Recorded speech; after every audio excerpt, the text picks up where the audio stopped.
بسم اللہ الرحمن الرحیم۔ ناظرین گرامی، حضرت موسیٰ علیہ السلام کے دور میں ایک عورت تھی جو کہ انتہا کی بد کردار اور انتہائی خوبصورت ہوا کرتی تھی۔ وہ اتنی خوبصورت تھی کہ کوئی بھی مرد اسے دیکھ کر اس سے برائی کیے بغیر نہیں رہتا تھا۔ اس نے اپنے گھر میں ایک محل بنا رکھا تھا، محل میں تخت بنایا اور پھر وہ تخت پر بیٹھ جایا کرتی تھی۔ اس کے آس پاس مرد ہی مرد ہوتے تھے اور برائی کرنے والے ہر وقت موجود ہوتے تھے۔ ایک دن وہ اپنے محل میں تخت پر بیٹھی تھی کہ ایک نوجوان کا وہاں سے گزر ہوا جو کہ انتہائی عبادت گزار تھا اور اس کا شمار عابدوں اور زاہدوں میں ہوتا تھا۔ جب اس نوجوان کی اس عورت پر نظر پڑی تو اس عورت کی ایسی تصویر اس کے ذہن میں بنی کہ جب وہ واپس گیا تو اس کا عبادت میں کسی بھی طرح سے دل ہی نہ لگا۔ اس نے ہر ممکن کوشش کی اسے ذہن سے نکالنے کی، لیکن اس عورت کے تصور کو اپنے ذہن سے نہ نکال سکا۔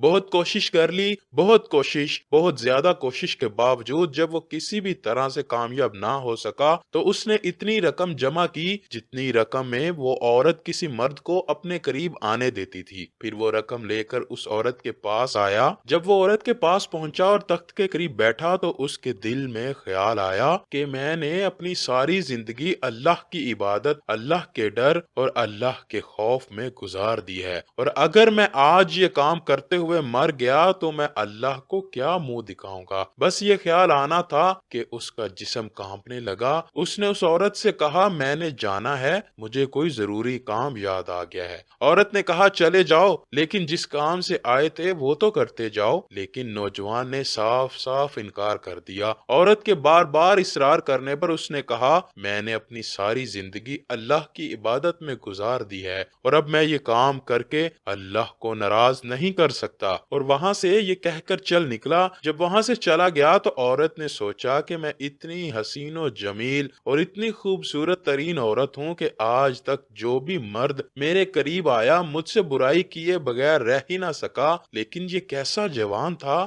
کہ جس کے دل میں اللہ کا اتنا ڈر تھا، اس نے مجھ جیسی خوبصورت عورت کو چھوڑ دیا اور یہاں سے واپس چلا گیا۔ جب اس خیال نے اسے بار بار جھنجھوڑا تو اس نے یہ سوچ لیا کہ آج کے بعد میں یہ کام نہیں کروں گی اور اللہ سے توبہ کروں گی، اور وہ حضرت موسیٰ علیہ السلام کے پاس گئی کہ وہ اللہ کے نبی ہیں، میں ان سے جا کر دریافت کروں کہ میرے جیسے گناہ گار عورت کے لیے بھی توبہ کی کوئی گنجائش اللہ کے ہاں ہے یا نہیں۔ جب وہ عورت حضرت موسیٰ علیہ السلام کے پاس گئی تو حضرت موسیٰ علیہ السلام لوگوں کو تعلیم دے رہے تھے۔ عورت نے اس مجمع میں سے کسی مرد کو بلایا اور کہا کہ حضرت موسیٰ علیہ السلام سے کہو کہ فلاں عورت ہے نا، وہ آپ سے ملنا چاہتی ہے۔ اس بے وقوف نے جا کر بڑے مجمع میں زور سے کہا، اے موسیٰ، فلاں عورت آپ سے ملنا چاہتی ہے۔ اب وہ تو نامی گرامی عورت تھی۔ حضرت موسیٰ علیہ السلام کو بہت زیادہ غصہ آیا اور حضرت موسیٰ نے بہت زیادہ سختی سے کہا، اسے کہو یہاں سے چلی جائے، میں اسے ملنا چاہتا ہی نہیں۔ اس بندے نے جا کر عورت کو پیغام دیا کہ حضرت موسیٰ علیہ السلام کہتے ہیں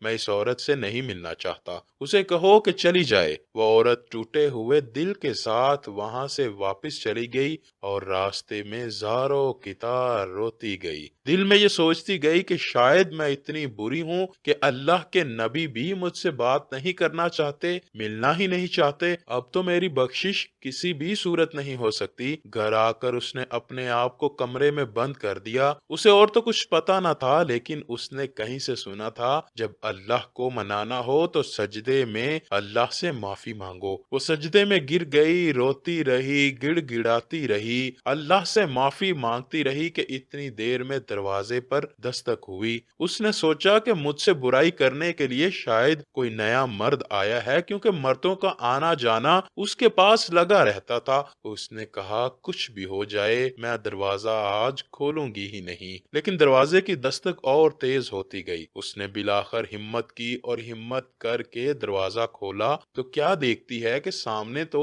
اللہ کے نبی حضرت موسیٰ علیہ السلام کھڑے ہیں۔ اس عورت نے حیرانی سے پوچھا، اے اللہ کے نبی، اے موسیٰ، آپ میرے دروازے پر کیسے؟ حضرت موسیٰ نے فرمایا، دراصل جب تم میرے پاس آئی تھی تو میں لوگوں کو تبلیغ کر رہا تھا اور میں نے خود تم سے ملنے سے انکار کر دیا، لیکن تم چلی گئی تو حضرت حضرت جبرائیل علیہ السلام میرے پاس آئے اور اللہ کا پیغام لے کر آئے۔ اللہ پاک فرما رہا ہے، اے میرے پیغمبر، میری ایک بندی آپ سے میرا راستہ پوچھنے آئی تھی، آپ نے تو اسے ڈانٹ ہی دیا، اور مجھے اللہ نے کہا کہ تم اس کے گھر جاؤ اور اسے جا کر کہو آج تم نے توبہ کی ہے تو اللہ تم سے اتنا خوش ہے کہ اللہ نے تمہارے سارے گناہ معاف کر دیے ہیں۔ اگلے دن اس عورت نے سوچا اب میرا اس بستی میں رہنا مشکل ہے، کیونکہ یہاں پر اگر میں رہتی ہوں تو یہاں پر تو تمام لوگ مجھ سے برائی کرنے کے لیے آئیں گے، اور کیونکہ اب میں نے توبہ کر لی ہے تو مجھے اس بستی کو چھوڑ دینا چاہیے۔ چنانچہ اس عورت نے اس بستی کو چھوڑ دیا